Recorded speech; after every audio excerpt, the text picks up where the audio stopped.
जी हाँ मेरे दोस्तों, आज के वीडियो में मैं आपको माइनर 1A सोशियोलॉजी के पूरे सिलेबस के मोस्ट इम्पॉर्टेंट प्रश्न को बताने वाला हूँ। बस आपको इतने प्रश्न देख लेना है, इससे बाहर एक भी प्रश्न आपके एग्जामिनेशन में आने वाले नहीं है, ठीक है। और मात्र आपको मैं 7 से 8 प्रश्न कराऊंगा, वही 7 से 8 प्रश्न में आपके एग्जामिनेशन में क्वेश्चन मिलेगा। तो चलिए देखिए मैं आपको कैसा कैसा प्रश्न करवाऊँगा। सबसे पहला प्रश्न मैं आपको जो बताऊँगा वो ये बताऊँगा कि समाजशास्त्र एक वैज्ञानिक विषय है, इसकी विवेचना करें, है ना। और समाजशास्त्र का राजनीतिक शास्त्र, अर्थशास्त्र, मनोविज्ञान के साथ क्या संबंध है उसके बारे में बताइए, ठीक है। ये पहला क्वेश्चन। दूसरे क्वेश्चन में मैं आपको बताऊंगा समाजशास्त्र की परिभाषा दीजिए तथा इसकी प्रकृति एवं क्षेत्र की चर्चा करें। या तो यही क्वेश्चन आपको घुमा के ऐसे पूछ सकता है कि समाजशास्त्र की प्रकृति का उल्लेख करिए, समाजशास्त्र की प्रकृति का उल्लेख करिए और आधुनिक विश्व में इसके महत्व की विवेचना करें, है ना। ये प्रश्न ऐसे घुमा के दे सकता है आपको, ठीक है। तो ये दूसरा क्वेश्चन हो गया। तीसरा क्वेश्चन में हम लोग जानेंगे परिवार की परिभाषा दें तथा इसके प्रमुख विशेषताओं की पर चर्चा करें। यही प्रश्न आपको ऐसे पूछ सकता है कि परिवार के प्रमुख प्रकारों की चर्चा करें, है ना। या तो फिर परिवार में हो रहे आधुनिक परिवर्तन की चर्चा करें। तीनों क्वेश्चन एक जैसा। तीसरा क्वेश्चन ये हुआ आपका। चौथे क्वेश्चन में हम लोग जानेंगे सामाजिक समूह से आप क्या समझते हैं और प्राथमिक एवं द्वितीयक समूह के मध्य अंतर स्पष्ट करें। यही प्रश्न आपको घुमा कैसे दे सकता है, सामाजिक समूह से आप क्या समझते हैं, इसकी विशेषताओं एवं प्रकारों का वर्णन करें, ठीक है। तो ये चौथा प्रश्न यहाँ पे हुआ हमारा। पांचवा प्रश्न में हम लोग जानेंगे संस्था से आप क्या समझते हैं, संस्था एवं समिति में अंतर स्पष्ट करें, ठीक है। फिर छठा प्रश्न में हम लोग जानेंगे समिति से आप क्या समझते हैं, इसकी विशेषताओं का वर्णन करें, है ना। और लास्ट प्रश्न आपका जो है समाज से आप क्या समझते हैं, इसके प्रमुख विशेषताओं की विवेचना करें तथा समाज और समुदाय में अंतर स्पष्ट करें, ठीक है। तो ये 7 प्रश्न है, मात्र आपको इतने 7 प्रश्न पढ़ने हैं। इसके आगे भी क्वेश्चंस दिए गए हैं, ठीक है। 3-4 क्वेश्चन आगे है, लेकिन अगर मुझे लगेगा कि वो वीवीआई है तब मैं उसको एक वीडियो में और बता दूंगा। अगर नहीं लगेगा वीवीआई है तो मैं उसको नहीं बताऊंगा। लेकिन इतने प्रश्न आपको कोई भी हालत में पढ़ के जाना है तो पढ़ के जाना है, ठीक है। तो चलिए बढ़ते हैं हम लोग क्वेश्चन की तरफ और जानते हैं सबसे पहले क्वेश्चंस। समाजशास्त्र एक वैज्ञानिक विषय है, इसका विवेचना करें, ठीक है। तो आज का प्रश्न हमारा होने वाला है समाजशास्त्र एक वैज्ञानिक विषय है। क्वेश्चन क्या है, समाजशास्त्र एक वैज्ञानिक विषय है, विवेचना करें। आपको बताना है, विवेचना करना है कि क्या समाजशास्त्र एक वैज्ञानिक विषय है ना, तथा राजनीतिक शास्त्र, अर्थशास्त्र, मनोविज्ञान एवं इतिहास का इसका क्या संबंध है। समाजशास्त्र जो है राजनीतिक शास्त्र के साथ, अर्थशास्त्र के साथ और मनोविज्ञान उसके साथ, इतिहास के साथ किस प्रकार से संबंध रखता है उसके बारे में बताना है, ठीक है। तो देखिए सबसे पहले हम लोग ये जानेंगे ना कि आखिर समाजशास्त्र क्या है, ठीक है। उसके बाद हम लोग ये जानेंगे कि समाजशास्त्र एक वैज्ञानिक विषय है या नहीं, क्योंकि देखिए कुछ विद्वान ऐसा कहता है ना कि समाजशास्त्र जो है एक वैज्ञानिक विषय है, कुछ समाजशास्त्र कहते हैं कि समाजशास्त्र क्या है, विज्ञान है ना।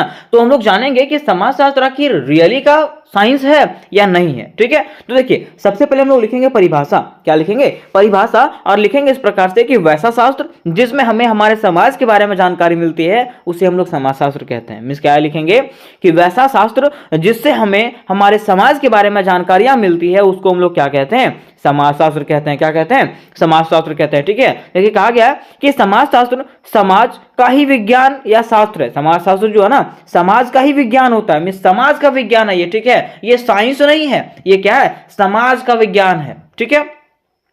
कहा गया कि फ्रांसीसी विचारक ऑगस्ट कॉम्टे को समाजशास्त्र का पिता कहा जाता है। कोई पूछेगा आपको कि समाजशास्त्र का पिता किसको कहा जाता है, तो फ्रांसीसी विचारक ऑगस्ट कॉम्टे को, किसको, ऑगस्ट कॉम्टे को जो है ना समाजशास्त्र का पिता कहा जाता है, ठीक है।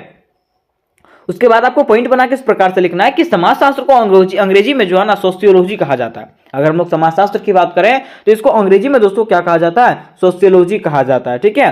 सोशियोलॉजी शब्द जो है ना सोशियस और लोगोस दो शब्द से मिलकर के बना हुआ। सोशियोलॉजी शब्द जो है सोशियस और लोगोस दो शब्दों से मिलकर के बना हुआ, ठीक है।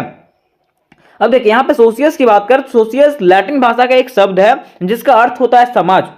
सोशियस लैटिन भाषा का एक शब्द है जिसका अर्थ क्या होता है, समाज। और लोगोस जो है ना एक ग्रीक शब्द का वर्ड है जिसका अर्थ होता है विज्ञान या अध्ययन। मींस कह सकते हैं कि समाज के ही अध्ययन को मीन्स वैसा शास्त्र जिसमें हम लोग समाज का अध्ययन करते हैं उसी को हम लोग क्या कहते हैं, समाज शास्त्र कहते हैं। क्या कहते हैं, समाज शास्त्र कहते हैं। ठीक है, यहां तक हम लोग ने समझ गया कि आखिर समाज शास्त्र क्या है। ठीक है, अब देखिए यहाँ पे बातें आती है कि लिखा हुआ कि इस प्रकार समाज शास्त्र का शाब्दिक अर्थ होता है समाज का विज्ञान या तो समाज का अध्ययन। कहने का अर्थ यह है कि इस प्रकार से मीन्स हम लोग ये चीज पढ़ते हैं ना, इसके बाद हम लोग को ये समझ में आता है कि समाज शास्त्र का अर्थ होता है समाज का विज्ञान या तो समाज का अध्ययन। मीन्स वैसा चीज जिससे हम लोग समाज का अध्ययन करते हैं, समाज की जानकारियों को प्राप्त करते हैं, उसी को हम लोग समाज शास्त्र कहते हैं। क्या कहते हैं, समाज शास्त्र कहते हैं। ठीक है, अब यहाँ पे बातें आती है विद्वानों के द्वारा दिए गए परिभाषाएं, कि आखिर विद्वानों ने किस प्रकार की परिभाषाएं दी है। ठीक है, तो लिखा हुआ वर्ड के अनुसार वर्ड ने कहा क्या है, तो वर्ड ने कहा है कि समाजशास्त्र समाज का विज्ञान है। वर्ड ने क्या कहा है, समाजशास्त्र समाज का विज्ञान है। ठीक है, फिर दूसरा गिडिंग्स के अनुसार गिडिंग्स ने क्या कहा, समाजशास्त्र समाज का वैज्ञानिक अध्ययन है। समाजशास्त्र क्या है, समाज का वैज्ञानिक अध्ययन है। कहने का अर्थ यह है कि समाजशास्त्र में हम लोग क्या पढ़ते हैं, समाज के ही अध्ययन पढ़ते हैं, समाज के बारे में ही जानते हैं। ठीक है, अब देखिए यहां पे पॉइंट उठता है, यहां पे क्वेश्चन उठा था, ठीक है, कि समाजशास्त्र विज्ञान है या नहीं है। ठीक है, तो मैं आपको क्लियरली बता देना चाहता हूं दोस्तों कि समाजशास्त्र कोई विज्ञान नहीं है। समाजशास्त्र क्या है, राजनीतिक शास्त्र, मतलब समाजशास्त्र क्या है, एक सामाजिक विज्ञान है, कोई ये विज्ञान नहीं है। ठीक है, तो कोई पूछेगा आपको कि समाजशास्त्र क्या विज्ञान है, नहीं, समाजशास्त्र विज्ञान नहीं है, यह एक सामाजिक विज्ञान है, क्योंकि यह सोशल साइंस के अंतर्गत आता है ना। तो वही कहा गया कि समाजशास्त्र को प्रकृति के लेकर के विवाद आज भी जारी है। कुछ समाजशास्त्री के अनुसार यह विज्ञान जो है ना, यह एक विज्ञान है। कुछ समाजशास्त्री ऐसा कहते हैं कि यह क्या है, एक विज्ञान है, जबकि अन्य जो है ना, कुछ विद्वान जो है इसका दृढ़ता से खंडन करते हैं, कहते हैं कि यह विज्ञान नहीं है।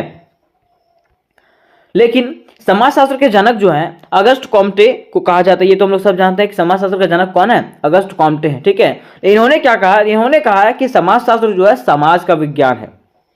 समाजशास्त्र क्या है, समाज का विज्ञान है। इन्होंने भी कहा है कि समाजशास्त्र समाज का विज्ञान है, विज्ञान नहीं है, समाज का विज्ञान है। ठीक है, इन्होंने सदैव ही समाजशास्त्र को विज्ञान माना। इन्होंने जो है ना सदैव समाजशास्त्र को क्या माना है, एक विज्ञान माना है।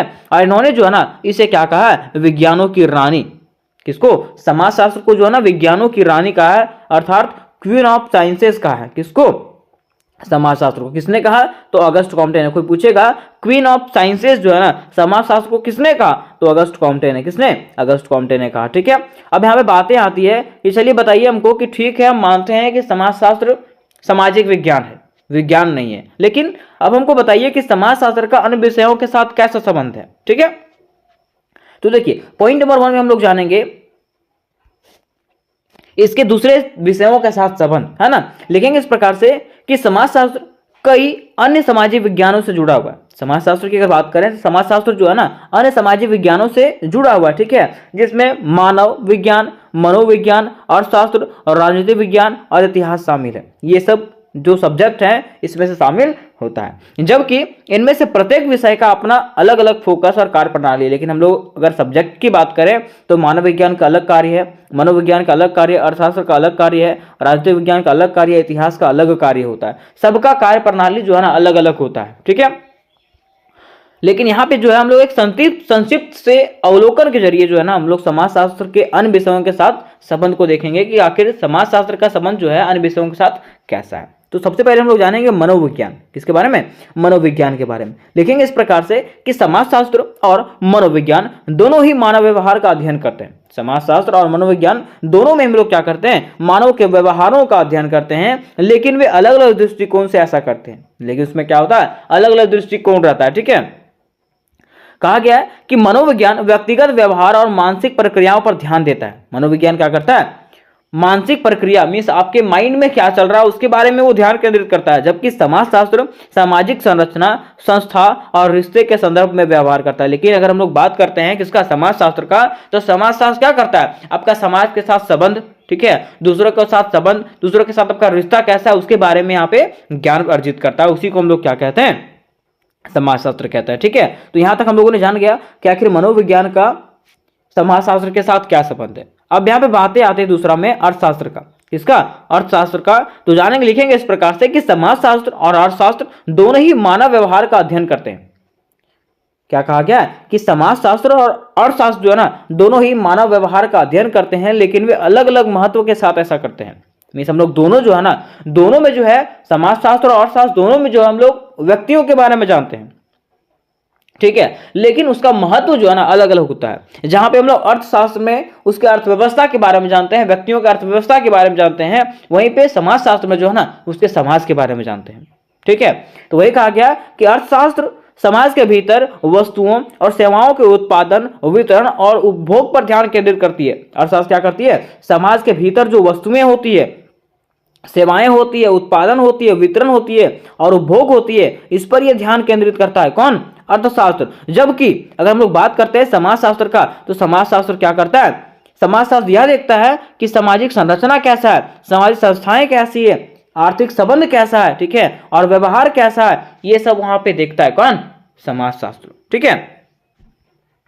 अब देखिए तीसरा इसका है राजनीतिक विज्ञान। क्या है, राजनीतिक विज्ञान। हम लोग देखेंगे कि राजनीतिक विज्ञान के साथ ये कैसा संबंध रखता है ना। कहा जाता है कि समाजशास्त्र और राजनीतिक विज्ञान दोनों ही समाज के भीतर सत्ता, अधिकार और शासन का अध्ययन करते हैं। अगर हम लोग बात करते हैं समाजशास्त्र और राजनीतिक विज्ञान का, तो दोनों ही हम लोग समाज के भीतर क्या करता है, सत्ता के बारे में पढ़ता है, अधिकार के बारे में पढ़ता है, शासन का अध्ययन के बारे में पढ़ते हैं। लेकिन वहां पे जब हम लोग उसका अध्ययन करते हैं ना, तो उसका दृष्टिकोण क्या होता है, अलग अलग होता है, ठीक है। कहा जाता है कि राजनीतिक विज्ञान और राजनीतिक प्रणालियों, संस्थाओं और प्रक्रियाओं के बारे में अध्ययन करता है, ठीक है। राजनीतिक विज्ञान क्या करता है, राजनीतिक प्रणाली, जैसे मान लिया राजनीति के बारे में ये पढ़ाता है ना, कि राजनीति कैसा हुआ, कौन कहाँ का नेता बना, ठीक है, कब कहां पे क्या हुआ, उसके बारे में अध्ययन कराता है। लेकिन समाजशास्त्र की बात करें तो समाजशास्त्र यह जांच करता है कि सामाजिक संरचनाएं, संबंध किस राजनीतिक व्यवहार और परिणामों को आकार दे रहा है। समाज का जो संरचना है क्या वो ठीक है कि नहीं है, समाज का किस प्रकार से संबंध है दूसरे समाज के साथ, ये चीज के बारे में वहां पे जानकारियां देता है, ठीक है। तो यहां तक दोस्तों हम लोगों ने क्लियर कर लिया कि आखिर समाजशास्त्र एक विज्ञान है या नहीं है। उसके साथ साथ हम लोगों ने ये भी क्लियर कर लिया कि समाजशास्त्र जो है अन्य विषयों के साथ किस प्रकार से संबंध रखता है, ठीक है। अब देखिए अगर हम लोग बात करते हैं माइनर सोशियोलॉजी का, तो माइनर सोशियोलॉजी का आपको तैयारी करवा दिया गया दोस्तों, कुछ क्वेश्चन आपको करवा दिया गया है और जो क्वेश्चन बचा हुआ उसका तैयारी आपको करवा दिया जाएगा, ठीक है। बस आपको करना क्या है, मेरे चैनल के साथ जुड़ के रहना है और जो भी आप वीडियो देख रहे हो ना, अपने दोस्तों के साथ अवश्य शेयर करना है जो आपके कॉन्टैक्ट में हो, ठीक है, जिनका माइनर एमडीसी पेपर सोशियोलॉजी रहेगा, ठीक है। अब देखिए बातें यहां पे आती है निष्कर्ष का, ठीक है।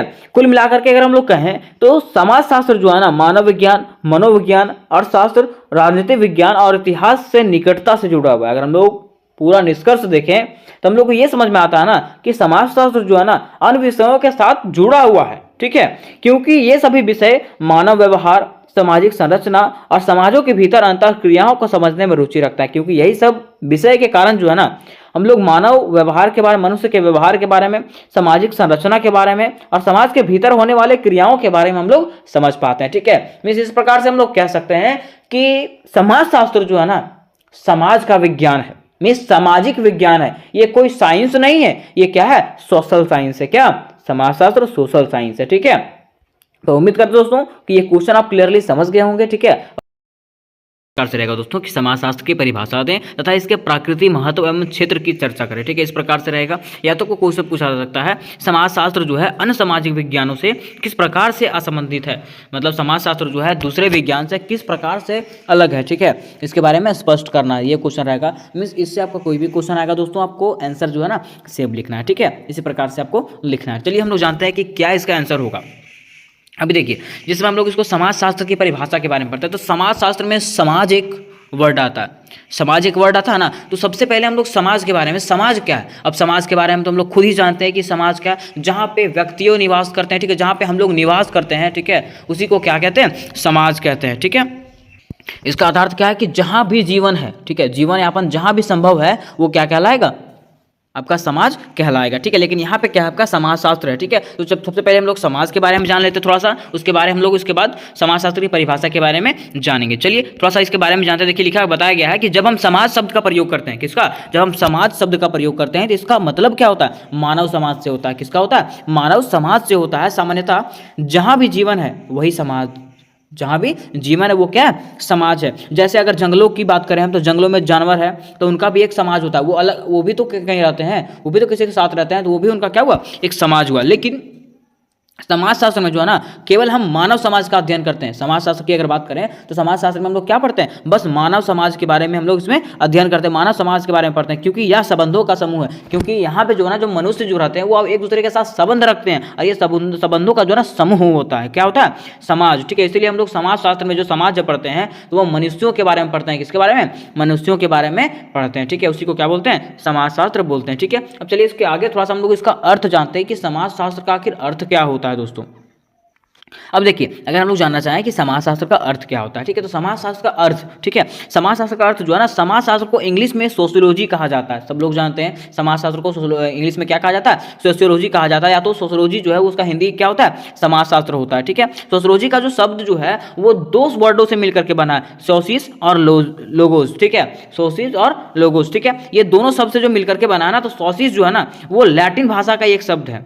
सोसियस जो है वो लैटिन भाषा का क्या है, वो शब्द है जिसका अर्थ क्या होता है, समाज होता है। क्या होता है दोस्तों, समाज होता है। ठीक है, यहाँ पे सोसियस के बारे में बता दिया गया। अब लोगोस की बात करें अगर, तो लोगोस क्या है, लोगोस जो है एक ग्रीक शब्द का अर्थ होता है। लोगोस जो है एक ग्रीक शब्द का अर्थ है। ठीक है, और इसका मतलब क्या होता है, विज्ञान या अध्ययन। ठीक है, विज्ञान या अध्ययन। ठीक है, तो समाज का जहाँ पे हम लोग अध्ययन करते हैं, समाज के बारे में जिसमें हम लोग अध्ययन करते हैं उसी को क्या कहते हैं, समाजशास्त्र कहते हैं। ठीक है, इसलिए यहाँ पे लिखा हुआ है, इसलिए समाजशास्त्र का शाब्दिक अर्थ होता है समाज का विज्ञान या तो समाज का अध्ययन। ठीक है, इसलिए जब हम लोग सोशियोलॉजी का विस्तार पूर्वक करते हैं ना, तो इसका मतलब क्या होता है, समाज का विज्ञान या तो समाजशास्त्र का अध्ययन। ठीक है, समाजशास्त्र ऐसे बोलते हैं इसको। ठीक है, तो यहाँ तक आपको समझ में आ गया कि समाजशास्त्र का अर्थ क्या होता है। इसमें कितने कितने वर्डों से मिलकर के बना हुआ, दो वर्ड से मिलकर के बना हुआ था, सोसियस और लोगोस। ठीक है, यहाँ पे इसका क्या क्या मतलब था ये भी हम लोग जान गए। ठीक है, सोसियस का मतलब समाज था और लोगोस का मतलब अध्ययन करना। ठीक है, तो समाज के बारे में अध्ययन करने के हित को ही क्या कहते हैं हम लोग, सोशियोलॉजी कहते हैं। ठीक है, यहाँ तक समझ में आ गया दोस्तों।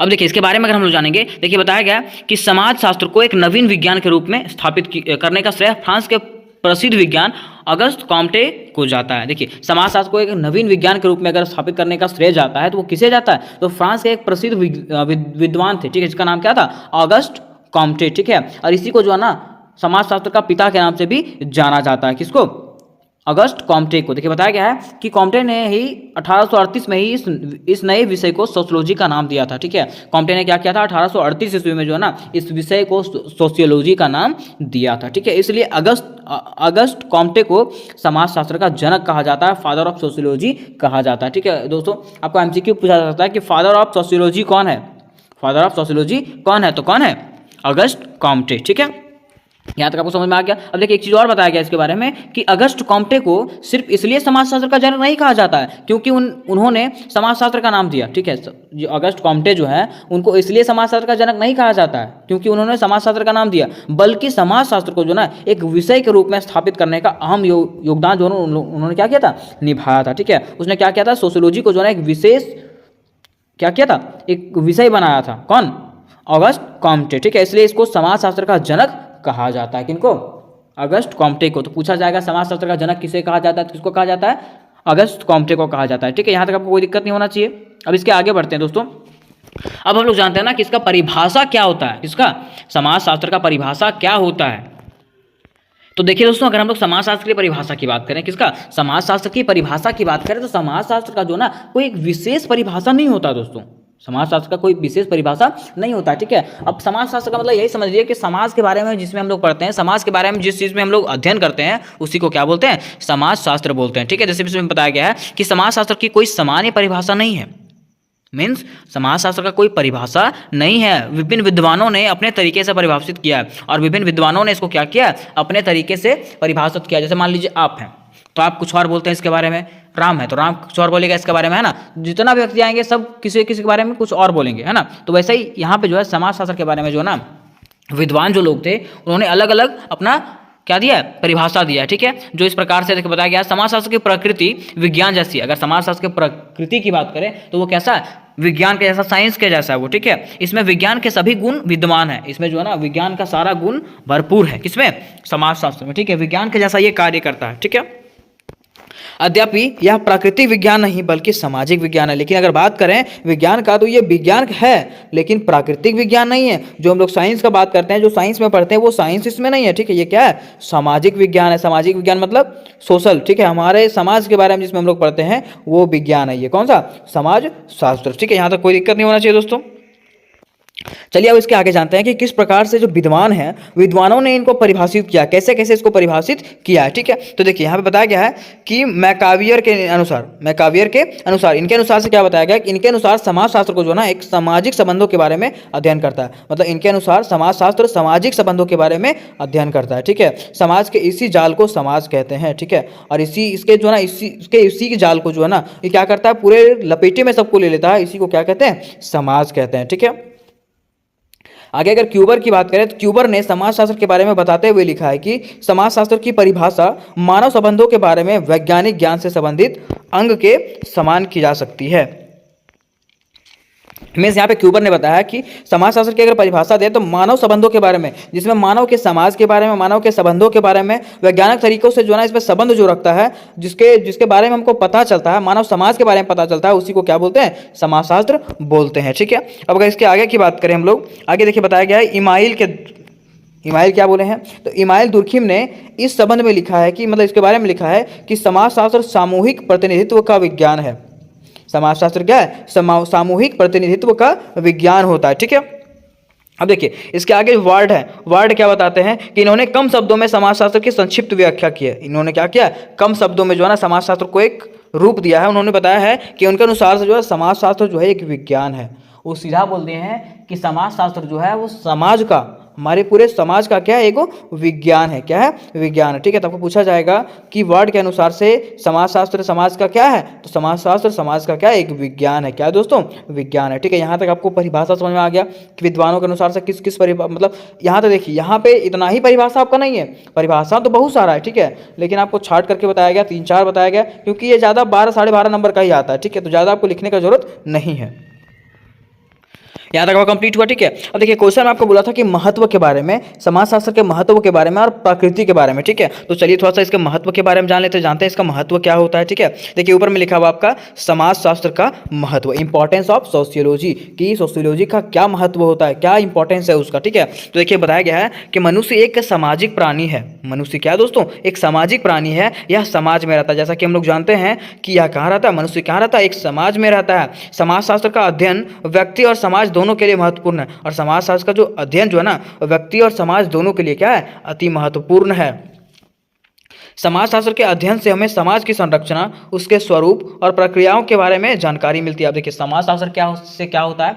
तो समाजशास्त्र से हमको क्या होता है कि हमारे समाज के बारे में हमको पता चलता है कि हमको कैसे जीवन यापन करना है, हमारे समाज को कैसे रखना है। सोशियोलॉजी, समाजशास्त्र का मतलब क्या है? समाज, हमारे बारे में, मतलब हमारे समाज के बारे में जिससे पता चलता है उसी को क्या बोलते हैं? समाजशास्त्र बोलते हैं, ठीक है।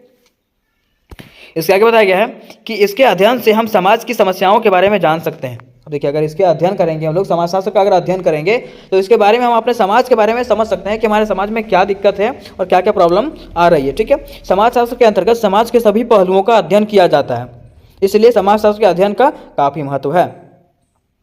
अब क्या बताया गया कि समाजशास्त्र के अंतर्गत जो है ना समाज के सभी पहलुओं का अध्ययन किया जाता है। समाज के जितना भी पहलू है ना इसको यहाँ पे बताया जाता है कि समाज में क्या क्या होना चाहिए, क्या क्या नहीं होना चाहिए, क्या क्या इंपॉर्टेंस है, सब कुछ इसमें बताया जाता है। इसलिए समाजशास्त्र का अध्ययन जो है ना हमारे समाज के लिए और हमारे लोगों के लिए क्या है? अति आवश्यक है, ताकि हमारा समाज जो है वो बढ़िया ढंग से, बेहतर ढंग से क्या हो सके? चल सके, ठीक है। यहाँ तक कोई दिक्कत नहीं होना चाहिए आप लोगों को। अब देखिए इसके आगे हम लोग क्या जानेंगे दोस्तों? इसके आगे प्रकृति, ठीक है। समाजशास्त्र की प्रकृति, नेचर ऑफ सोशियोलॉजी, सोशियोलॉजी का नेचर क्या है, कि इसका क्या प्रकृति है। तो चलिए इसके प्रकृति के बारे में थोड़ा सा हम लोग चर्चा कर लेते हैं कि क्या है, उसके बाद क्वेश्चन आपका समाप्त हो जाएगा, ठीक है। तो देखिए अगर हम लोग समाजशास्त्र की प्रकृति के बारे में जानना चाहें, देखिए बताया गया यहाँ पे कि जहाँ तक समाजशास्त्र की प्रकृति का संबंध है तो समाजशास्त्र के जनक कहे जाने वाले अगस्त कॉम्टे सहित इमाइल दुर्खिम, मैक्स वेबर आदि प्रतिष्ठित समाजशास्त्रियों ने समाजशास्त्र को शुरू से ही क्या माना है? विज्ञान माना है। मतलब समाजशास्त्र की अगर हम बात करें, इसकी प्रकृति की बात करें, तो यहाँ के जितने भी विद्वान लोग थे जिसने समाजशास्त्र को परिभाषित किया है, उन्होंने बताया था कि समाजशास्त्र क्या है? एक विज्ञान है। क्या है दोस्तों? एक विज्ञान के समान है ये, ठीक है। अब ये जो विद्वान थे वो समाजशास्त्र को विज्ञान क्यों कहते हैं, तो इसके विज्ञान कहने के पीछे क्या कारण है, तो चलिए इसको भी जानते हैं कि इसके विज्ञान कहने के पीछे क्या कारण। देखिए बताया गया है समाजशास्त्र को विज्ञान मानने के निम्नलिखित कारण है। समाजशास्त्र को विज्ञान जो माना है उसके विद्वान जो लोग थे उन्होंने विज्ञान माना है। तो विज्ञान आखिर क्यों माना है इसको दोस्तों, तो चलिए हम लोग जानते हैं। देखिए पहला पॉइंट में आपको बताया गया है, यहाँ पे देखिए समाजशास्त्र के जो विद्वान थे उन्होंने बताया है कि समाजशास्त्र में वैज्ञानिक पद्धति का प्रयोग, वस्तुनिष्ठ अध्ययन, सत्यापनता, निश्चितता और कार्यकरण संबंधों की स्थापना के गुण विद्वान है। ठीक है, इसलिए इन्हें प्राकृतिक विज्ञान जैसी है। ठीक है, मतलब बताया गया है कि समाजशास्त्र में जो है हम लोग वैज्ञानिक तरीके से समाज के बारे में पता करते हैं। ठीक है, इसके अध्ययन करते हैं, समाज के बारे में पता करते हैं कि समाज में क्या है, कैसे समाज को निराकरण करते हैं, कैसे इसको मतलब कैसे इसको संभाल के रखा जाता है। ठीक है, कैसे इसमें लोग निवास करते हैं, इसके बारे में पढ़ते हैं। और ये प्राकृतिक का देन है, ये विज्ञान के तरीके से इसको हम लोग जानते हैं, इसलिए इसको क्या कहते हैं, प्राकृतिक विज्ञान भी कहते हैं। किसको, समाजशास्त्र को।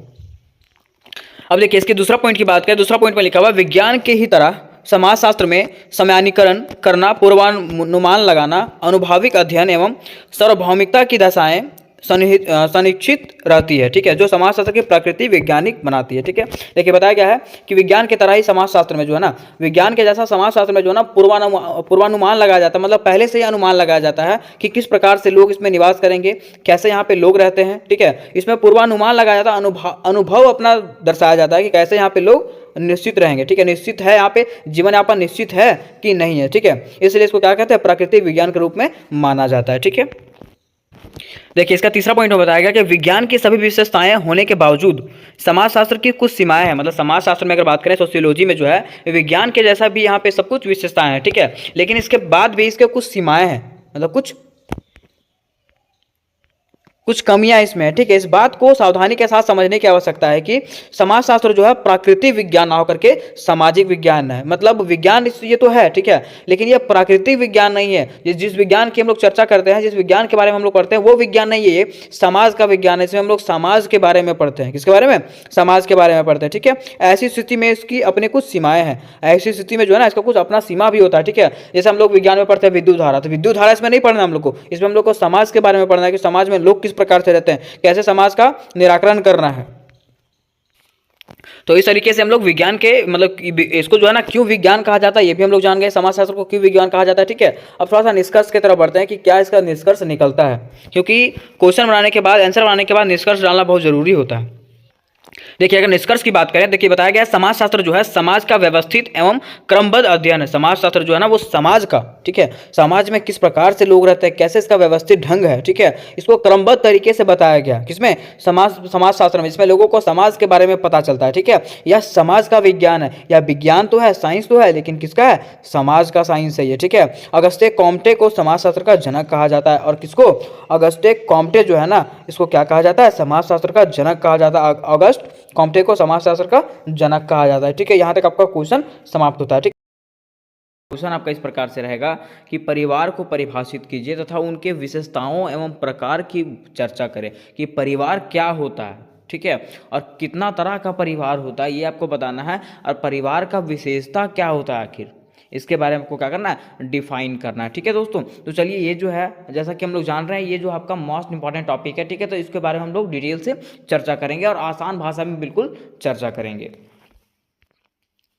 जैसा कि आपको पहले मैंने बताया कि इसके पहले मैंने एक समाजशास्त्र का क्वेश्चन डाल दिया। ठीक है, तो अगर आप वो वीडियोस को नहीं देखे होंगे तो डिस्क्रिप्शन में लिंक डाल दिया जाएगा, वहाँ से आप लोग जाकर के वो वीडियो को देख सकते हैं। ठीक है, उसके साथ साथ अगर आप व्हाट्सअप ग्रुप में जुड़ना चाहते हैं तो वहाँ पर भी डिस्क्रिप्शन में लिंक डाल दिया जाएगा, वहाँ से आप लोग व्हाट्सअप ग्रुप में भी जुड़ सकते हैं। ठीक है, चलिए स्टार्ट करते हैं ये क्वेश्चन को। क्वेश्चन आपका बोला गया परिवार को परिभाषित कीजिए। आखिर परिवार हम किसको कहते हैं, अगर परिवार की बात करें तो परिवार हम किसको कहते हैं। देखिए दोस्तों, अगर सामान्य भाषा में अगर हम लोग परिवार के बारे में जानना चाहें तो परिवार मतलब वैसा समूह जहाँ पे सब लोग मिल करके रहते हैं। सब लोग का मतलब क्या है, जैसे माता हो गया, पिता हो गया, दादा दादी हो गए, मतलब ये अपने परिवार के सब लोग जहाँ पे मिल करके रहते हैं उसी को क्या कहते हैं, परिवार कहते हैं।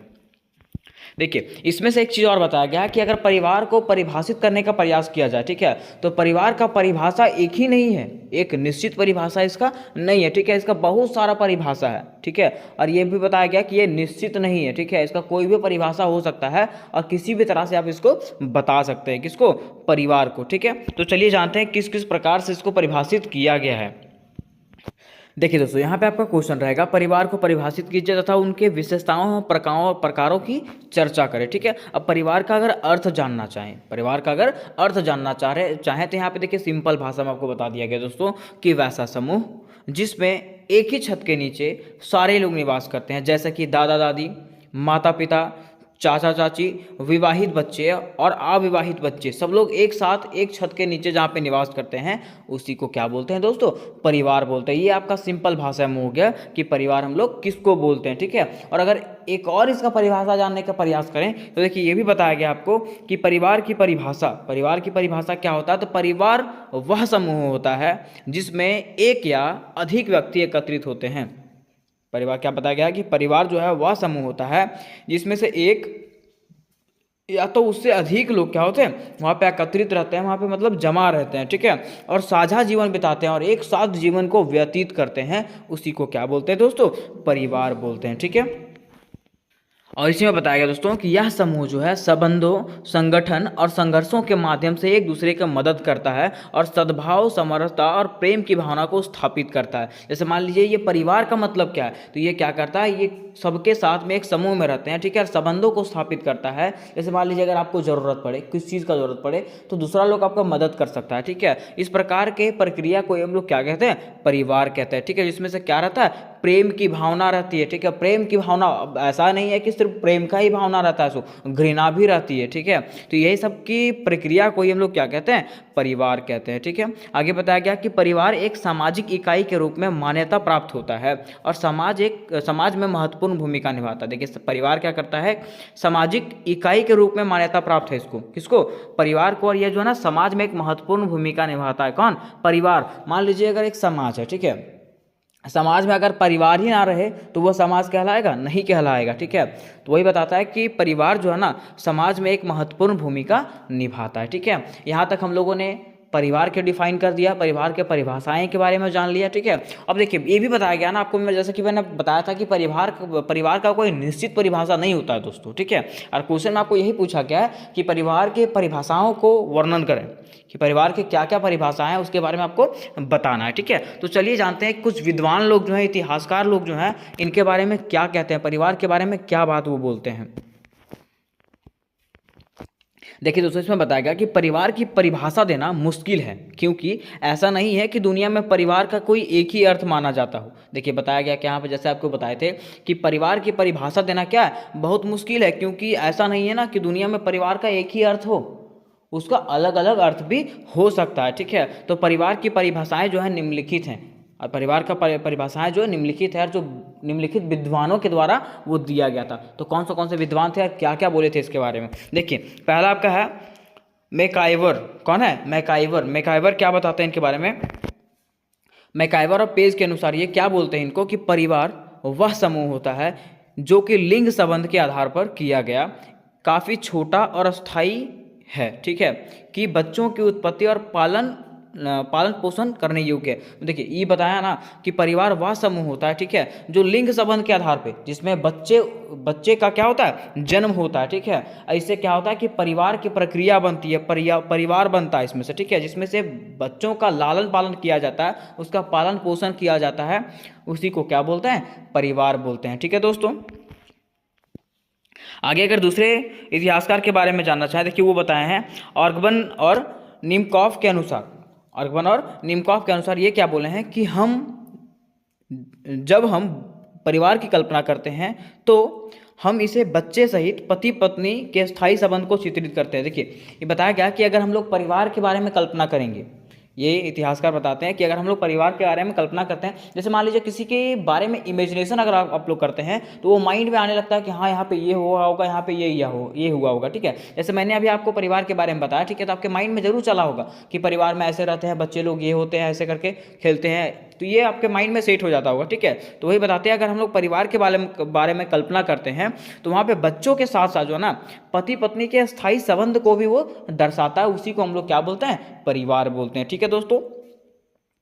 आगे हम लोग बात करेंगे अगर बर्गेस और लॉक के अनुसार, किसके अनुसार, बर्गेस और लॉक के अनुसार, तो ये बताते हैं ना परिवार उन व्यक्तियों का समूह है जो विवाह या गोद लेने के बंधनों से जुड़े हुए हैं और एक गृहस्थी का निर्माण करते हैं, और पति पत्नी, माता पिता, पुत्र और पुत्री, भाई बहन और अपने सामाजिक कार्य करते हैं। देखिए बताया गया परिवार उन व्यक्तियों का समूह होता है जो विवाह करके या तो गोद लेकर के बंधनों से जुड़े हुए होते हैं, ठीक है। जैसे मान लीजिए विवाह किए, ठीक है, तो विवाह किए तो संतान उत्पत्ति होगा उनके पास, ठीक है।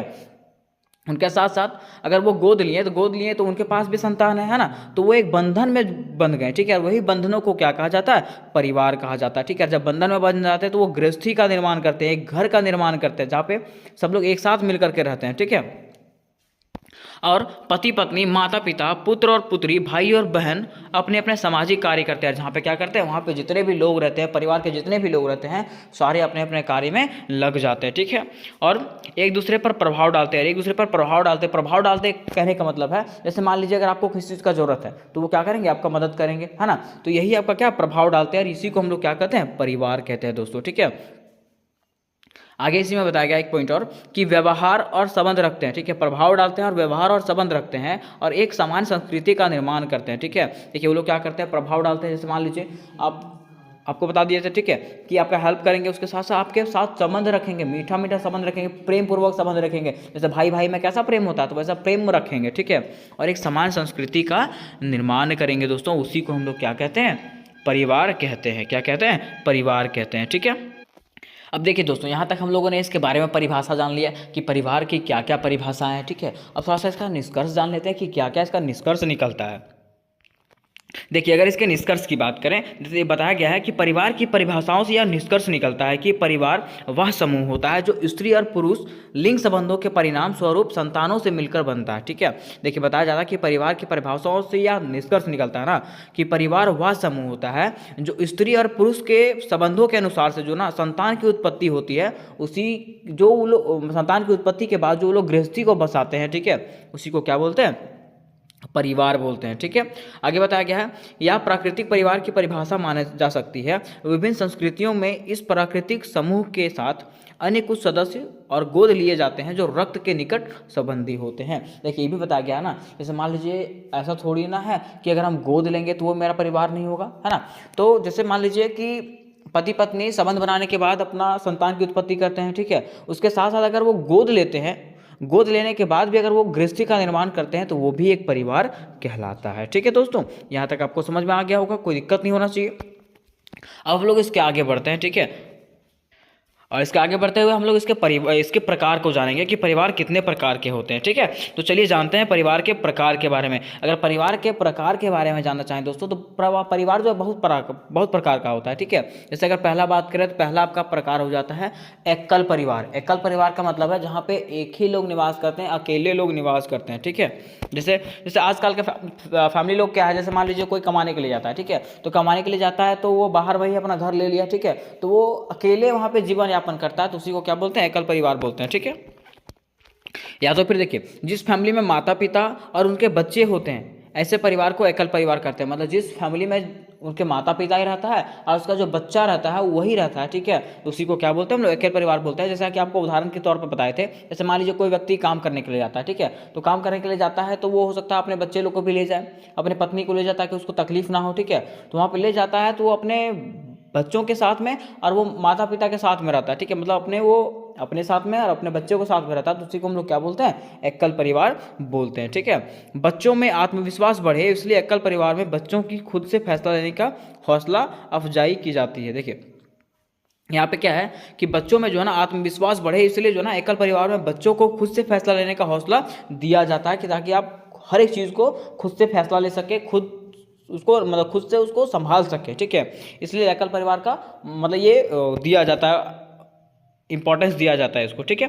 आगे अगर बात करें हम लोग, देखिए बताया गया है, ऐसा देखा गया है कि जब कोई समाज ज़्यादा तरक्की कर लेता है या शहरी बन जाता है तो उस समाज में एकल परिवार होने की संभावना ज़्यादा होती है। और ऐसा ये भी देखा गया, जैसा हम लोग जिस समाज में रहते हैं दोस्तों, वैसा हम लोग सब जानते हैं, ठीक है, कि जैसे जैसे समाज में तरक्की होते जाती है ना, और जब समाज शहरी बनते जाता है ना, तो उस समाज में जो ना एकल परिवार के होने की संभावना जो है ना अधिक होने लगती है, ठीक है। जैसे मान लीजिए कोई शहर बन गया, ठीक है, अब शहर बन गया तो क्या कोई लोग चाहता है कि हम सबके साथ में रहें? नहीं चाहता है, ठीक है। कमाने के लिए जाएगा ना तो वो अपने, जैसे मान लीजिए उसको तकलीफ ना हो तो अपने बीबी को लेकर जाएगा, ठीक है, अपने बच्चों को लेकर जाएगा, ताकि उनका फ्यूचर जो वो क्या हो, ब्राइट रहे, ठीक है, इसके लिए लेके जाता है वो, ठीक है। तो वही बताया गया है कि जैसे जैसे शहरीकरण होते जाता है ना, समाज में तरक्की होते जाता है, तो वहाँ पे एकल परिवार होने की संभावना क्या हो जाती है, बढ़ जाती है, ठीक है। आगे अगर बात करें दूसरा, तो दूसरा में आपका संयुक्त परिवार आता है, संयुक्त परिवार। अब संयुक्त परिवार का मतलब क्या है? अब देखिए, अगर संयुक्त परिवार की बात करें दोस्तों, तो संयुक्त परिवार का मतलब होता है जो वैसे वैसे समूह, ठीक है, जहाँ पे 2-3 पीढ़ी के लोग बसे रहते हैं, ठीक है, उसी को क्या बोलते हैं, संयुक्त परिवार बोलते हैं। देखिए इसमें बताया गया है संयुक्त फैमिली कुछ एकल परिवारों से मिलकर के बने होते हैं। जैसे मान लीजिए 2-3 पीढ़ी के लोग, पिछले जन्म के लोग जो है, पिछले जन्म के ना, जैसे हमारे मान लीजिए हम हैं, ठीक है, तो हमारे पूर्वज, ठीक है, हमारे पूर्वजों के पूर्वज, ठीक है, जहाँ पे एक ही जगह पे रहते हैं ना, उसी को क्या बोलते हैं, संयुक्त परिवार बोलते हैं, ठीक है। देखिए इसमें बताया गया क्या, कि संयुक्त फैमिली कुछ एकल परिवारों से मिलकर बना होता है। इसमें से दो या दो कभी 3 पीढ़ियों के लोगों का समूह होता है। इसमें माता पिता, उनके विवाहित बेटे, उनकी पत्नियां और बच्चे, अविवाहित बेटियां होती है। जैसे मान लीजिए कि कोई व्यक्ति है, ठीक है, कोई व्यक्ति है जिनके बेटे हैं, 3-4 बेटे हैं, ठीक है, और 3-4 बेटों का शादी हो गया और उनके बेटों का भी बेटा हो चुका है, ठीक है, तो और एक ही साथ वो लोग मिलकर के रह रहे हैं, तो उसी को हम लोग क्या बोलते हैं, संयुक्त परिवार बोलते हैं दोस्तों, ठीक है। क्या बोलते हैं, संयुक्त परिवार बोलते हैं। और ऐसा परिवार जो होता है ना, वो क्या होता है, थोड़ा सा बड़ा होता है, बड़ा पैमाने पे ऐसा परिवार पाया जाता है, ठीक है। तो यहाँ तक हम लोगों ने जान लिया संयुक्त परिवार के बारे में, ठीक है। और देखिए आजकल के अगर समाज की बात करें तो संयुक्त परिवार बहुत कम होता है, ठीक है। क्या लोग चाहते हैं कि हम लोग सब लोग एक साथ मिलकर के रहें? नहीं। आजकल जो लोग हैं ना, वो जमीन के चक्कर में जो है ना, आपसी मतभेद के कारण अलग हो जाते हैं, ठीक है। कोई नहीं चाहता है कि हम एक संयुक्त के रूप में रहें, ठीक है। आज के समाज में बहुत ऐसे कम घर हैं, ठीक है, बहुत ऐसे कम परिवार हैं जो संयुक्त रूप से रहते होंगे, ठीक है। आगे अगर हम बात करें तीसरी इसका, तो तीसरा में आता है ग्रामीण परिवार। क्या आता है दोस्तों, ग्रामीण परिवार। ग्रामीण परिवार कहने का मतलब है कि जैसे मान लीजिए गांव में एक साथ लोग रहते हैं, ठीक है, उसी को क्या बोलते हैं, ग्रामीण परिवार बोलते हैं। देखिए बताया गया ग्रामीण परिवार का मतलब ऐसा परिवार है जिनका मुख्य पेशा क्या होता है, कृषि होता है, ठीक है। ग्रामीण के लोग जो होते हैं ना, गांव के जो लोग होते हैं, वो क्या करते हैं, उनका मुख्य पेशा क्या होता है, कृषि होता है। वो लोग मुख्य रूप से कृषि पे आश्रित रहते हैं, ठीक है। और जो सिर्फ ग्रामीण संस्कृति में ही पाया जाता है, और जो कहाँ पाया जाता है, सिर्फ ग्रामीण संस्कृति में ही पाया जाता है दोस्तों, ठीक है। अगर बात करें ग्रामीण परिवारों की, तो ग्रामीण परिवारों की कृषि परिवार के नाम से भी जाना जाता है। ग्रामीण परिवारों को जो है ना, कृषि परिवारों के नाम से भी जाना जाता है, ठीक है। यहाँ तक आपको डिटेल से समझ में आ गया होगा। ये आपका 3 पार्ट हो गया, ठीक है, कि परिवार के क्या क्या प्रकार थे। अब देखिए यहाँ पे क्या हुआ कि इतना पढ़ने के बाद हम लोग को क्या समझ में आया, ठीक है, वो आपका नीचे यहाँ पे डिफाइन कर दिया गया कि परिवार के तत्व में बता दिया गया है कि परिवार से हम लोगों को क्या क्या समझ में आया। तो देखिए बताया गया है इन सभी परिभाषाओं से परिवार के अनेक तत्वों पर प्रकाश पड़ता है, ठीक है। अब यहाँ पे जो है आपका परिवार के बारे में डिफाइन किया गया, पॉइंट बाय पॉइंट बताया गया कि परिवार एक छोटा निश्चित प्रकृति तथा शक्तिशाली समूह होता है। परिवार कैसा होता है, एक निश्चित होता है, मतलब एक छोटा सा परिवार होता है, और एक शक्तिशाली समूह होता है, ठीक है, जहाँ पे सब लोग मिल करके क्या करते हैं, जिंदगी का निर्वाह करते हैं, ठीक है, अपने जीवन का निर्वाह करते हैं, ठीक है। आगे बताया कि दूसरा पॉइंट में परिवार का निर्माण उन व्यक्तियों द्वारा होता है जिनकी पति पत्नी, माता पिता, पुत्र पुत्री अथवा भाई बहन के संबंध होते हैं, ठीक है। मतलब परिवार का निर्माण जो है वहाँ होता है, मतलब उन व्यक्तियों द्वारा होता है जहाँ पे पति पत्नी रहते हैं, माता पिता रहते हैं, पुत्र पुत्री रहते हैं, अथवा भाई बहन के संबंध होते हैं। वहाँ पे क्या होता है, परिवार का निर्माण होता है।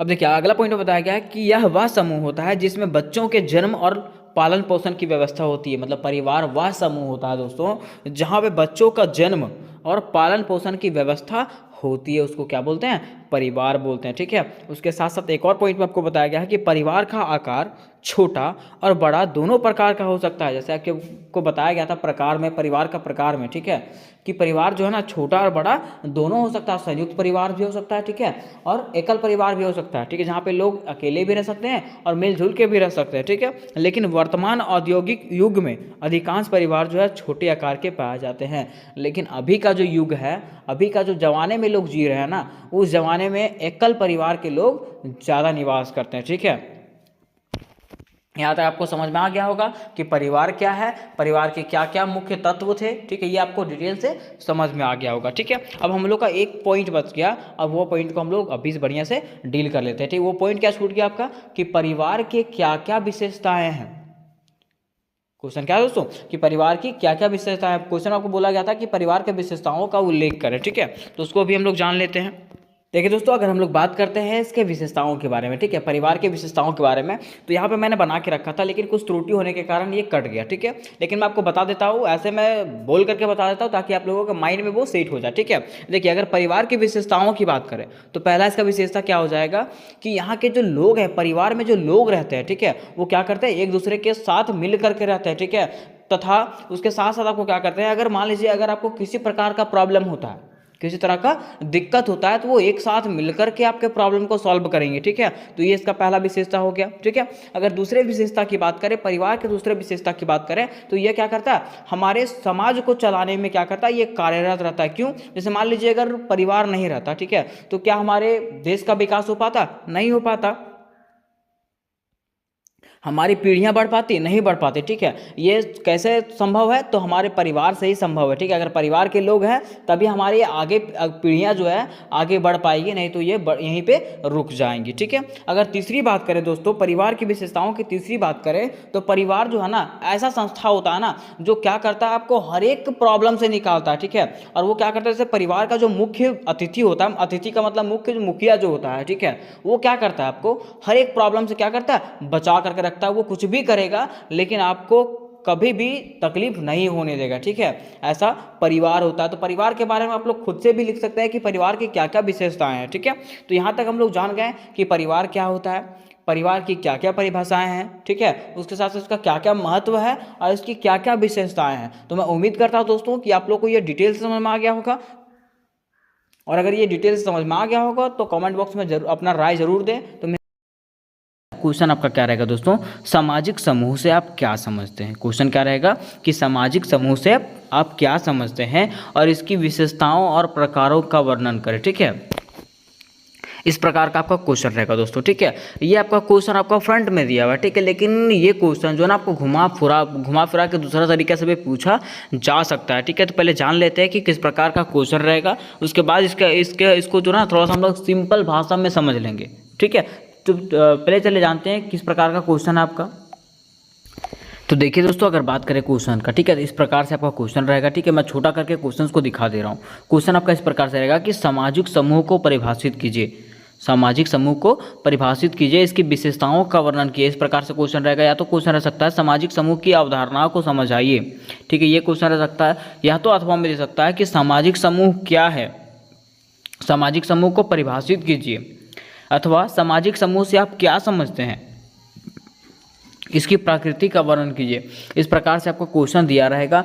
मतलब सामाजिक समूह से आपका कोई भी क्वेश्चन आएगा, आपको सेम आंसर डालना है। ठीक है, और जो कि आपको बहुत इजी तरीके से बताया जाएगा। अब देखिए दोस्तों, सामाजिक समूह, क्वेश्चन क्या था कि सामाजिक समूह को परिभाषित किया, तो सामाजिक समूह क्या है। ठीक है, अब देखिए सामाजिक समूह जो है ना दो चीज़ से मिलकर के बना रहा था, समाज और समूह। किससे, समाज और समूह। ठीक है, अब मान लीजिए एक चीज़ मान लीजिए कि कोई भी व्यक्ति है। ठीक है, कोई भी व्यक्ति है, तो कोई भी व्यक्ति को अपना काम करने के लिए वो स्वयं नहीं कर पाता है, उसको समूह की ज़रूरत चाहिए। जैसे मान लीजिए वो कोई मेला लगता है। ठीक है, तो मेला में क्या वो स्वयं मेला लगा सकता है, नहीं, वहाँ पे व्यक्तियों चाहिए। ठीक है, बहुत सारे व्यक्ति मिल करके मेला लगाते हैं, है ना। जैसे मान लीजिए कोई पढ़ने के लिए जाता है, ठीक है, स्कूल जाता है, तो क्या एक ही आदमी स्कूल जाता है, नहीं जाता। ठीक है, मनुष्य जब जन्म लेता है ना, तो जन्म के साथ जो है ना, जन्म के बाद जो है वो समूह में रहना सीख जाता है। ठीक है, कहाँ रहना सीख जाता है? समूह में रहना। जैसे जन्म लेने के बाद वो परिवार में रहता है तो वो भी तो उसका समूह है। तो इसलिए उसी को बोलते हैं क्या? सामाजिक समूह। जब व्यक्ति जो है अपने कार्य के लिए किसी समूह में जुड़ता है ना, तो उसी को क्या बोलते हैं? सामाजिक समूह बोलते हैं। ठीक है, यहाँ तक आपको समझ में आ गया होगा। ठीक है, अब चलिए अब इसके डिफिनेशन के हिसाब से जानते हैं कि क्या इसमें बताया गया है, इसके अनुसार से हम लोग चलते हैं। अब देखिए इसके आंसर की बात करें कि आंसर में बताया गया है कि सामाजिक समूह किसी भी दो या दो से अधिक व्यक्तियों के ऐसे समूह को कहते हैं जो एक दूसरे से संपर्क व लेन देन रखें, जिसमें एक दूसरे के कुछ समानताएं हो और आपस में एकता की भावना हो। ठीक है, अब देखिए सामाजिक समूह हम किसको कहेंगे? सामाजिक समूह जो है ना, किसी भी दो या दो से अधिक व्यक्तियों के ऐसे समूह को कहेंगे जो एक दूसरे से क्या रखे? संपर्क रखे। संपर्क मतलब और लेन देन रखे। लेन देन मतलब जैसे मान लीजिए आपको कुछ चीज़ का ज़रूरत है तो आप मेरे से ले सकते हैं, आप उनको कुछ चीज़ का ज़रूरत है तो वो मेरे से ले सकते हैं, ऐसे। ठीक है, जिनमें क्या हो कि एक दूसरे के प्रति समानताएं हो। जैसे मान लीजिए कि अगर आपको ज़रूरत पड़ रहा है तो मैं आपको दे सकूं। ठीक है, अगर मुझे ज़रूरत पड़ रहा है तो आप मुझे दे सकें। ठीक है, और आपस में क्या रहे? एकता की भावना रहे। ठीक है, फूट ना हो, एकता की भावना हो, उसी को हम लोग क्या बोलते हैं? समूह बोलते हैं। क्या बोलते हैं दोस्तों? सामाजिक समूह बोलते हैं। क्या बोलते हैं? सामाजिक समूह बोलते हैं। ठीक है, यहाँ तक आपको समझ में आ गया होगा कि सामाजिक समूह हम लोग किसको बोलते हैं। ठीक है, अब चलिए थोड़ा सा इसको और बेटर तरीके से समझते हैं। देखिए बताया गया है कि पॉइंट में बताया गया आपको कि मनुष्य को जन्म से लेकर के मृत्यु तक अनेक आवश्यकताएं होती है। जैसा कि आपको बताए थे, मनुष्यों को जो है ना, जन्म से लेकर के मृत्यु तक अनेक आवश्यकताएं मतलब अनेक ज़रूरतें होती है। ठीक है, इन ज़रूरतों को पूरा करने के लिए समूह में होना आवश्यक है। मनुष्य को ये ज़रूरतों को पूरा करने के लिए जो है ना, समूह में रहना क्या है? आवश्यक है, जरूरी है। अगर वो समूह में नहीं रहता है तो वो कार्य उसका सफल हो पाएगा? नहीं हो पाएगा। ठीक है, क्योंकि इन्हें स्वयं मनुष्य द्वारा पूरा नहीं किया जा सकता है। मतलब बताया गया है कि अगर वो जो है ना, अगर अकेला करना चाहेगा तो कोई ऐसा कार्य होता है जो अकेले नहीं किया जा सकता है। ठीक है, उदाहरण के लिए जैसे मान लीजिए कि हम सभी अपने परिवार में रहते हैं। परिवार में रहते हैं तो क्या परिवार में हम लोग अकेले रहते हैं? नहीं रहते, सब लोग साथ में रहते हैं। खेल समूह, ठीक है, जो कोई क्रिकेट खेलता है, क्या क्रिकेट एक ही कोई से खेला जा सकता है? नहीं खेला जा सकता है दोस्तों। मित्र मंडली समूह में रहते हैं। ठीक है, मित्र क्या एक ही आदमी मित्र बना सकता है, मतलब दोस्त रह सकता है? नहीं, सब लोग मिल करके दोस्त मंडली, उसको मित्र मंडली कहते हैं। सब लोग मिला हुआ, सारा दोस्त वहाँ मिला हुआ रहता है, तब उसको हम लोग क्या कहते हैं? मित्र मंडली कहते हैं। जाति, क्या जाति में एक ही लोग रहता है? नहीं रहता, बहुत सारे लोग रहते हैं। ठीक है, और राष्ट्र के सदस्य, क्या हम लोग राष्ट्र में सदस्य जो लोग हैं क्या एक ही लोग रहते हैं? नहीं, वो तो पूरा समूह के लोग हैं। यहाँ पे जाति धर्म के लोग हैं, सब धर्म के लोग यहाँ पे निवास करते हैं। तो इसी को हम लोग क्या कहते हैं दोस्तों? सामाजिक समूह कहते हैं। यहाँ तक आपको डिटेल समझ में आ गया होगा। ठीक है, अगला फिर से आपको बताया कि दूसरा पॉइंट में कि मनुष्य सिर्फ परिवार या समाज में नहीं रहता। मनुष्य की बात करें तो वो सिर्फ परिवार या समाज में ही नहीं रहता, ठीक है, बल्कि समूह में भी रहता है। कहाँ रहता है? समूह में भी रहता है। जैसे बोलते हैं ना, मनुष्य कहाँ रहता है? परिवार में रहता है, या तो ये समाज में रहता है। तो वो समाज में ही नहीं और परिवार में ही नहीं, बल्कि वो समूह में ही भी रहता है। अपने मित्र के समूह में रहता है, ठीक है, अपने विद्यार्थियों के समूह में रहता है, अपने टीचरों के समूह में रहता है। तो वो समूह में रहता है, ठीक है। हर व्यक्ति पर समूह का छाप बना रहता है, ठीक है, और हर व्यक्ति जो अपना समूह में रहता है, ठीक है। अगर कोई व्यक्ति माथे पर चंदन लगाए हुए है तो वह ब्राह्मण समूह का हो जाता है। जैसे एग्जाम्पल मान लीजिए कि अगर कोई व्यक्ति जो है माथे पर चंदन लगाए हुए रहता है, ठीक है, तो हम लोग क्या बोलते हैं कि वो ब्राह्मण समूह का होगा, वो ब्राह्मण होगा, है ना। तो वो समूह का नाम आ गया, कहाँ का होगा? वो ब्राह्मण होगा, ठीक है। उसी तरह अगर कोई व्यक्ति जो है सिर पे जो है ना व्हाइट कलर का टोपी पहने हुए रहता है, ठीक है, तो हम लोग समझ जाते हैं कि वो लोग बोलते हैं कि मुस्लिम समुदाय के लोग होगा, ठीक है। इस प्रकार से यहाँ पे बोला जाता है। तो लोग समुदाय में रहते हैं, समूह में रहते हैं, उसी को क्या बोलते हैं? सामाजिक समूह बोलते हैं। यहाँ तक आपको डिटेल समझ में आ गया आपको दोस्तों, ठीक है। चलिए अब हम लोग बढ़ते हैं। इसमें पूछा था कि विशेषताएं या तो परिभाषाएं, कुछ ऐसे इतिहासकार भी जो है ना इसको अलग अलग तरीके से इसको बताते हैं, कुछ विद्वान जो है इसको अलग अलग तरीके से भी बताते हैं। चलिए उसको भी हम लोग जान लेते हैं, ताकि क्वेश्चन ही आपका यही है कि सामाजिक समूह को परिभाषित करें। तो जो इसका परिभाषा होगा उसको सब डाल देना है। देखिए अगर एक चीज़ की बात करें कि इसका सटीक कोई परिभाषा हो, तो इसका सटीक परिभाषा कोई होता नहीं है। परिभाषाएं अलग अलग होती है इसकी, ठीक है। तो चलिए जानते हैं कि क्या क्या इसका परिभाषाएं हैं जो विद्वानों के द्वारा दिया गया है। अब देखिए यहाँ पे अगर बात करें सामाजिक समूह की परिभाषा की, तो बताया गया सामाजिक समूह को और भी स्पष्ट करने के लिए कुछ प्रमुख विद्वानों की परिभाषाओं का उल्लेख कर सकते हैं। देखिए बता सकते हैं, बताया गया है कि अगर सामाजिक समूह को और भी स्पष्ट करना है और भी साफ करना है, इसके मतलब किसको हम लोग सामाजिक समूह कहते हैं, तो उसको विद्वानों के परिभाषाओं का उल्लेख करना पड़ेगा। ठीक है, जो विद्वान के द्वारा परिभाषाएं लिखी गई है उसको थोड़ा सा सुनना पड़ेगा कि क्या क्या वो लोग बोलते हैं। देखिए बात करें अगर हम लोग ऑगबर्न और नीमकॉफ की, ठीक है, तो ऑगबर्न और नीमकॉफ जी बताते हैं, ठीक है, कि जब कभी दो या दो से अधिक व्यक्ति एकत्र होकर के एक दूसरे को प्रभावित करते हैं तो वे एक दूसरे के समूह में निर्माण करते हैं। देखिए बोल रहा है कि जब दो या दो से अधिक व्यक्ति एकत्र होकर के, जमा होकर के जब क्या करता है, एक दूसरे को प्रभावित करता है, मतलब एक दूसरे से लेन देन करता है, तो वो क्या करता है, सामाजिक समूह का निर्माण करता है। क्या किसका निर्माण करता है, समूह का निर्माण करता है। ठीक है, जैसे मान लीजिए कभी कोई घर तरफ कमेटी खेलता है, ठीक है, तो कमेटी खेलता है तो क्या वो अकेले कमेटी खेल सकता है, नहीं,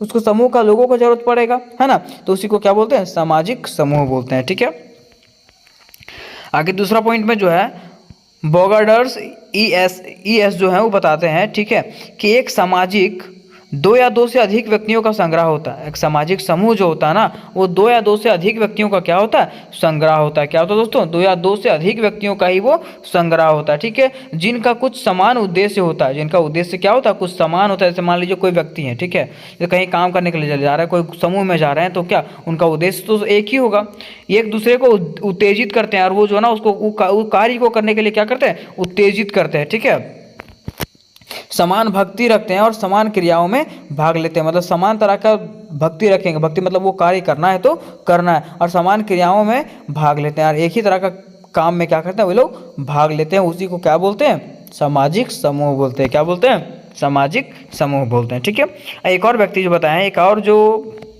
विद्वान जी हैं वो बताए हैं कि सामाजिक समूह दो या दो से अधिक व्यक्तियों का ऐसा समूह है जिसका एक लंबी अवधि से संचार होता रहा है। ठीक है, कि सामाजिक समूह जो है दो या दो से अधिक व्यक्तियों का एक ऐसा समूह है जिसका एक लंबे अवधि से, लंबे समय से क्या होते रहा, संचार होते रहा, बातचीत होते रहा, तथा जो एक सामान्य कार्य का प्रयोजन के अनुसार कार्य करते हैं। तथा क्या, जैसे मान लीजिए कोई कार्य करना, ठीक है, तो वो कार्य में जो है ना समान रूप से वो लोग जुड़े हुए हैं, एक तरह से वो लोग क्या हुआ है, जुड़े हुए हैं, उसी को हम लोग क्या बोलते हैं दोस्तों, सामाजिक समूह बोलते हैं। ठीक है, इसको अगर आपको नहीं समझ में आता, ये नीचे में अगर नहीं समझ में आ रहा है, ठीक है, तो कोई दिक्कत नहीं है, ऊपर वाला आपको समझ में आना चाहिए था। ठीक है, और ऊपर वाला आपको ईजी लैंग्वेज में बता दिया गया था। मैं उम्मीद करता हूँ कि वो ऊपर वाला तो आपको बढ़िया से समझ में आ गया होगा। ठीक है, अब देखिए अगर बात करते हैं इसके विशेषताओं की, क्योंकि सामाजिक समूह का विशेषताओं को भी पूछा था। ठीक है, तो चलिए बात करते हैं इसके विशेषताओं के, जानते हैं कि क्या क्या इसके विशेषताएं, सामाजिक समूह की विशेषताएं क्या क्या है। ठीक है, अब देखिए अगर बात करें सामाजिक समूह की विशेषताएं की, तो बताया गया कि सामाजिक समूह की सामान्य विशेषताएं इस प्रकार से है।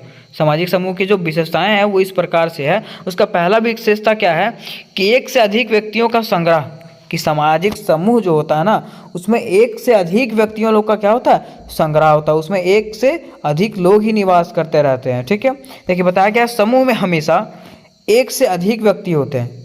समूह की अगर बात करें, समूह का मतलब ही होता है क्या, एक से अधिक व्यक्ति। ठीक है, तो समूह में जो है ना हमेशा एक से अधिक व्यक्ति रहते हैं, अर्थात कम से कम दो लोगों की आवश्यकता जरूर होती है समूह में। ठीक है, अगर एक कोई रहेगा उसको समूह बोलेंगे, नहीं बोलेंगे। ठीक है,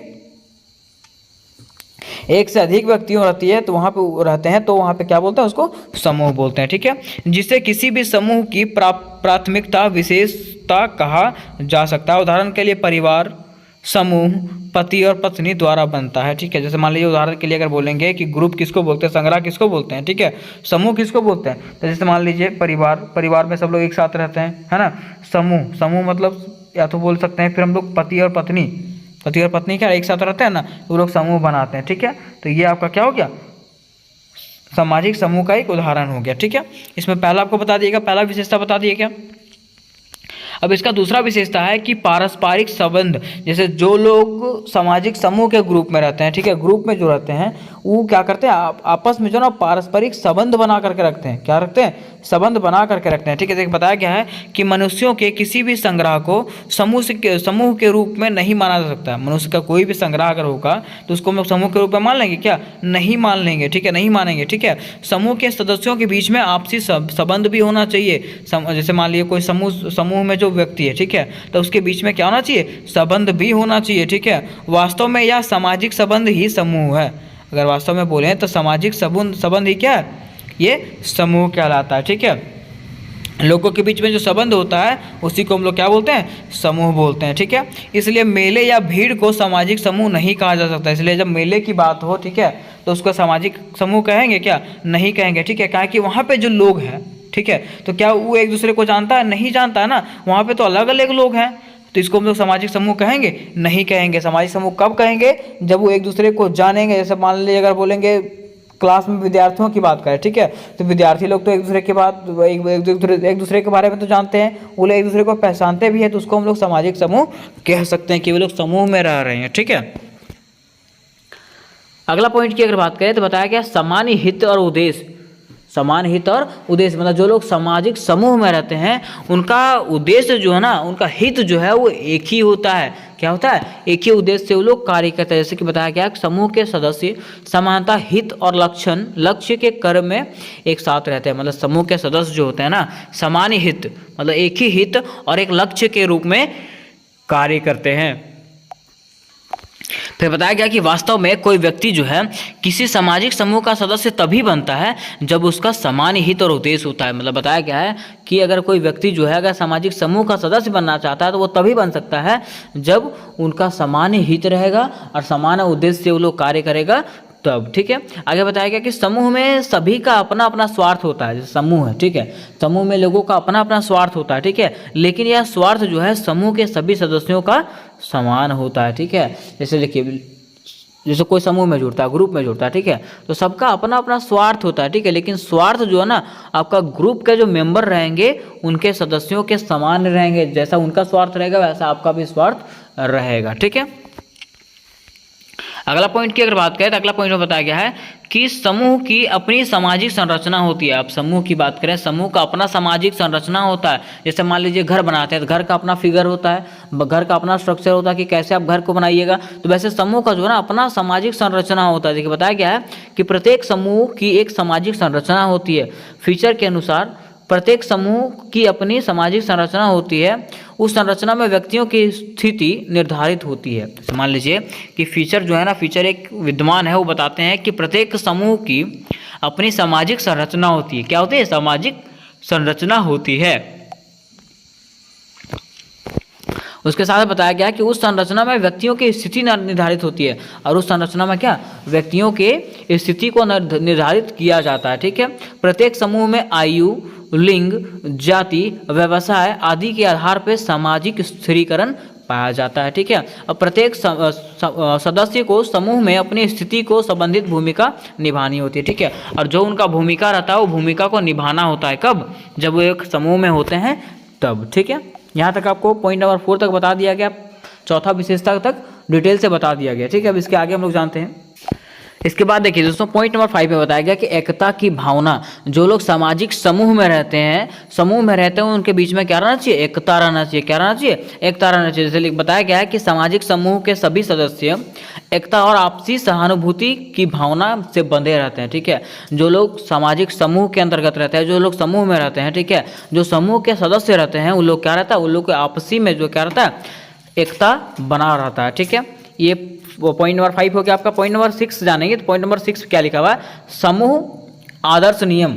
समूह के कुछ नियम भी होते हैं। अब नियम क्या रहते हैं तो बताया गया है कि प्रत्येक प्रकार के समूह के सदस्यों के व्यवहार के लिए कुछ नियम और कानून होते हैं। जैसे मान लीजिए कोई समूह है, ठीक है, तो समूह में आप किस प्रकार से व्यवहार कीजिएगा। जैसे लेटर लिखा जाता है तो लेटर फॉर्मल होता है, इनफॉर्मल होता है, ठीक है, तो दोनों का व्यवहार अलग अलग होता है ना।